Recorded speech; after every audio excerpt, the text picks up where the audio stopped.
moment we've all been waiting for, War Machine has finally come to Marvel Snap. What's going on, guys? My name is Zach Rizal, back with a brand new Marvel Snap video. Hope you're all doing so fantastic on this amazing Tuesday. I can't believe it. I've been waiting so long this whole entire season for War Machine, and oh man, is he some fun. We have a couple things to talk about in today's video. We're doing a little unique spin on what we usually do. Instead of a deck guide, we're doing a thorough, in-depth card review of War Machine. We're going to go into the synergies of War Machine, what list he possibly could fit into pretty well, and different counters and everything all under that hat that I think you guys should really know, and a couple things that I researched. So with that being said, I hope you guys really enjoyed today's video. Don't forget to like, comment, subscribe, and do all that fine jazz. Makes you the happiest guy in the world, as we always say here at Zal Snap. And let's do this, a full in-depth card review and breakdown of War Machine. So let's take a look at War Machine face value. Let's look at the stats and the ability to see what we can really learn. So it's a 4/6, can be discounted with Zabu to make it a 3/6, allowing you to cheat it out a little bit early.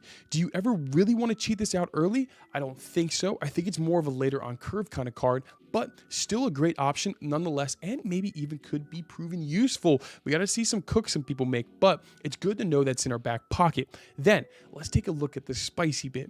On reveal, until the end of next turn, nothing can stop you from playing cards anywhere. So the only card I can relate this to would be Jeff. If you don't know Jeff, most of you probably do, but I'll explain it. So nothing can stop you from playing Jeff anywhere, right? Nothing. It doesn't matter. That means like the Volt, where you can't play cards here after turn 5. You can't play cards here on turn 6. Jeff can go into that lane on turn 6. The Space Throne, you can only have one card there. You can have one card there and Jeff, right? And that also applies to different cards like Pro X and Storm. You can always play Jeff into a Pro X lane or a Storm lane.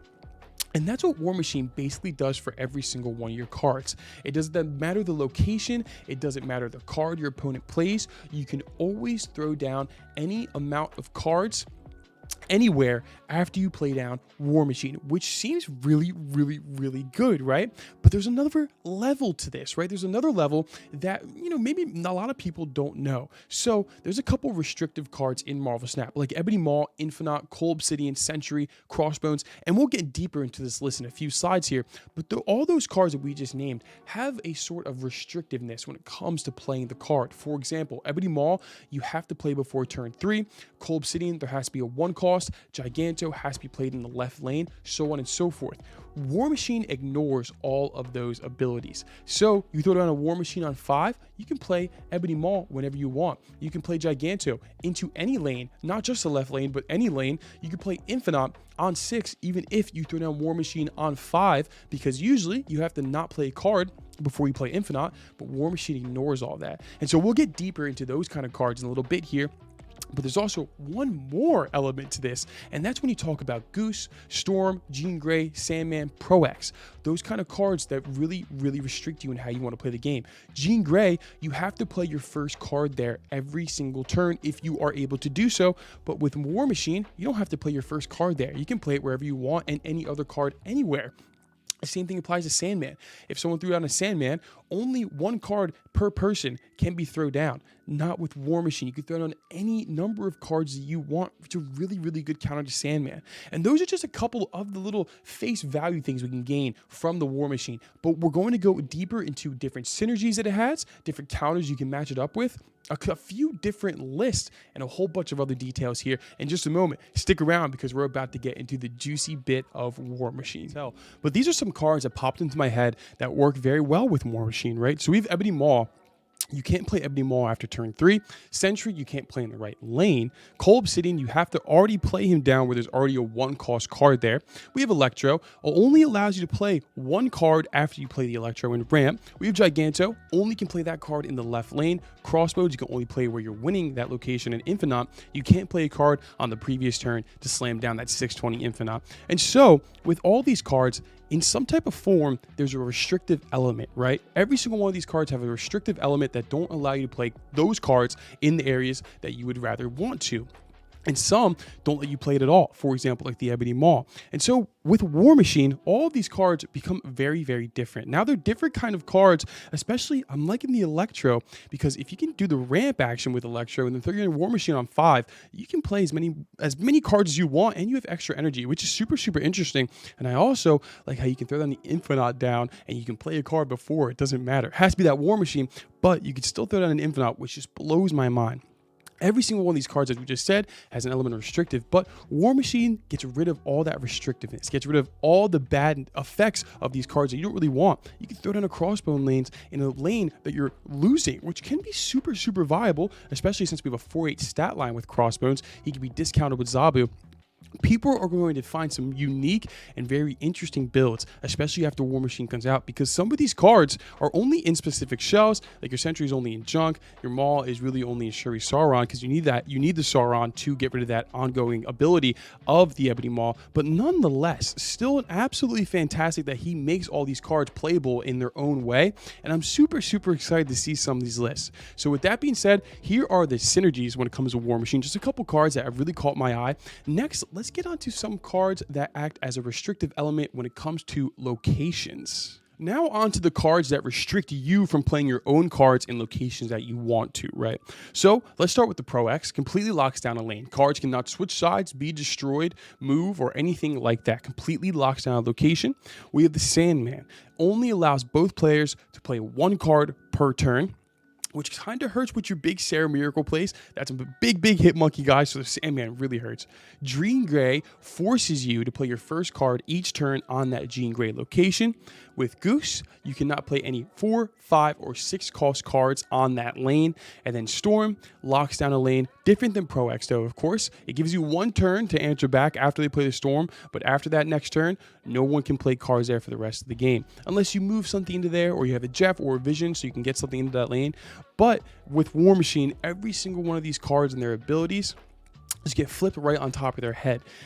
Pro X, you throw the War Machine, you can play anything you want in there. Same thing applies to Storm, Sandman, Goose, and Jean Grey. Anything. Jean Grey is the only little oddball here. You don't have to play your first card there. So you throw down that War Machine, you can completely ignore that Jean Grey ability and play any card on that first location or wherever it is. You can play any card that's not in that Jean Grey lane, even your first card, which makes it super, super awesome. When it comes to lockdown, like I said before, War Machine really, really hurts lockdown, but at the same token, Lockdown can also use War Machine itself, just in case they storm a lane. You throw down a big Coal Obsidian in that lane, they have another chance to get more cards into there besides a Jeff or a Vision or anything like that. So these are the cards that restrict you from playing the cards that you want to in certain locations. But with that being said, War Machine ignores all of that. So now let's get into the actual locations of Marvel Snap that War Machine can get you into. So when it comes to locations in Marvel Snap, people tend to forget how important they are and how they can single-handedly win or lose you a game. And so with that being said, as we already said 22 times, every single card becomes a Jeff with War Machine. And so here are every single location that restricts you in when it comes to cost of cards, or you can only play one card there. All these locations get ignored with War Machine. I'll go through a few of them. We have like Crimson Cosmos. 1, 2, or 3 cost cards can't be played there. The Big House, 4, 5, or 6 cards can't be played there. We have a Space Throne. Only 1 card can be there for each player. Miniaturized Lab. Cards can't be added there on 3, 4, or 5. We have Sanctum Sanctorium, which is probably the biggest one. Cards can't be played there whatsoever, right? And so, as you notice, every single one of these locations restricts you in some way, whether you have a Kitty Pryde on Hellfire Club, the Vault, you're losing your location and you can't get any more cards into there. Sanctum Sanctorium will give you a win automatically, right? And so again, these are just a couple of locations that restrict you, but War Machine gives you access and everything more than that to these locations, which by itself is a super, super, super massive benefit of War Machine. Having him in your deck, whether it's any deck, right? Any deck, if you see any of these locations and you have the War Machine in your list, you can swing any of those locations so easily, maybe besides like Hellfire Club or something like that. But Sanctum Sanctorium, the Big House, Clan, any of those locations can single-handedly get won by War Machine, which is so fantastic and a super, super big benefit when it comes to the actual card itself. So with that being said, there are the locations. We got into the Synergize, cards that restrict you, and the actual face value of the card. Now let's check out a few lists from some awesome content creators and members of the community when it comes to Marvel Snap. Now, while I was recording this, there was a couple lists from a couple people that I thought was fantastic. All these lists seem to be, they're going to be very, very good, and I'm excited to try every single one of them out. The first two are from two amazing content creators in Docty and Synergize Gaming. I'll leave all their links in the description down below. Two fantastic human beings and two amazing, amazing YouTubers / Twitch streamers. So make sure you guys go check them out. Again, I'll leave all the links in the description down below. And then we do have a list from an amazing member of the community in Blumpo. Again, I'll leave their links in the description down below. But man, three amazing lists that I'm going to be using tomorrow when War Machine comes out. So the first one we have comes from Docty. This one's super, super interesting because it's a Galactus. First of all, I love Galactus. And then it has the inclusion of Quake, Storm, and War Machine, which offers you a super, super unique playline. So you can storm a lane and then you can Quake on top or wherever you want to switch that flooded location to a location that you're winning. Maybe they don't have any cards there, or maybe they have less than 4 power, which then enables you to throw down the War Machine and then Galactus into that flooded lane and get an easy Galactus off. You want to talk about catching your opponents off guard? That's what this list is. And not to mention, again, I'm a huge Galactus fan, so I'll be running this one tomorrow. This is a super fun and super interesting list. And the next one below, the little discard, little Black Knight thing we got going, is Synergize Gaming, another fantastic content creator. This one is super, super interesting because it's also another unique playline here, right? So we get down that Hope Summers, the Zabu, whatever, you do your normal traditional discard thing.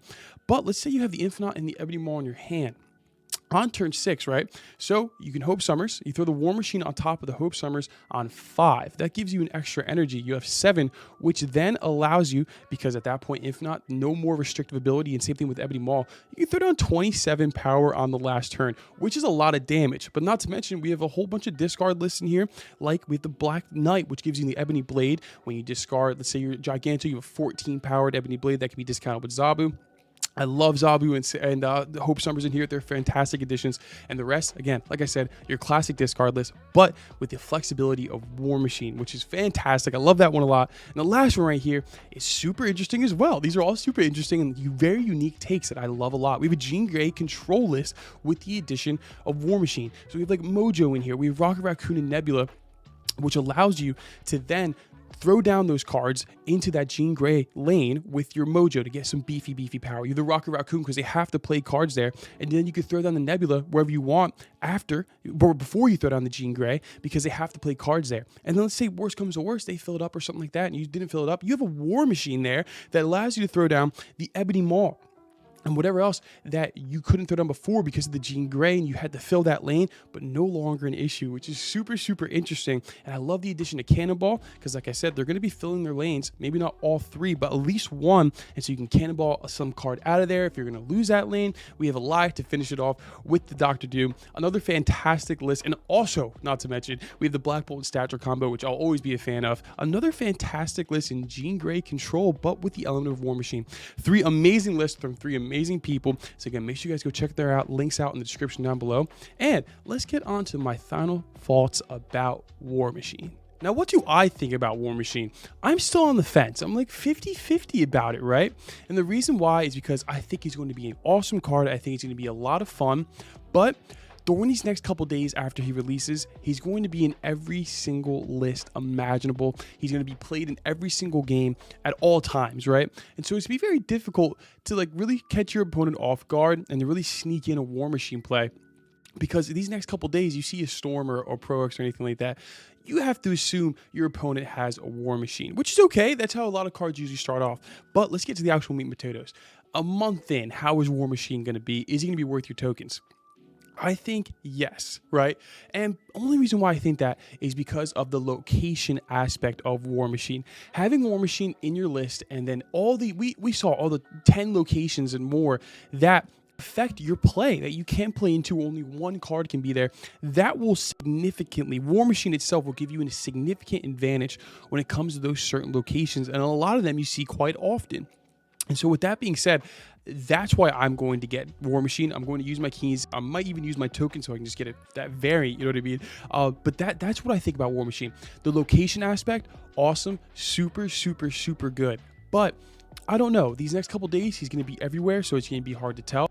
But in the month in, I think he'll really shine in a certain list. He's going to be a fantastic support card, and I do think that list will be a little bit of a modified version of Lockdown, maybe even featuring Ebony Maw and Infinite. Who knows? But like I said, I think he's going to be a good card. I'll give him like a C+, B- for now. I'm not the most hype about him as I was, because like I said, I do think there's a niche element to this card. But nonetheless, you should pick him up. He's going to be awesome, and I think he'll really excel in a month or so. So with that being said, do I think he's overhyped? Yeah, just a little bit. But getting hype over a card and having people hyped up is an amazing thing to see. So I'm always down for it. But nonetheless, make sure you guys like, comment, subscribe, do all that fine jazz. Make sure the happiest kind of always say here at Sal Snap. I really hope you guys enjoyed today's video. A little unique, little different kind of video. I had a great time filming. If you're still here, thanks for sticking around. It means the world. And well, yeah, there we go. Thanks for watching, and I'll catch you guys in the next one. Make sure you snap out, and Chavez on 6. Come on, please.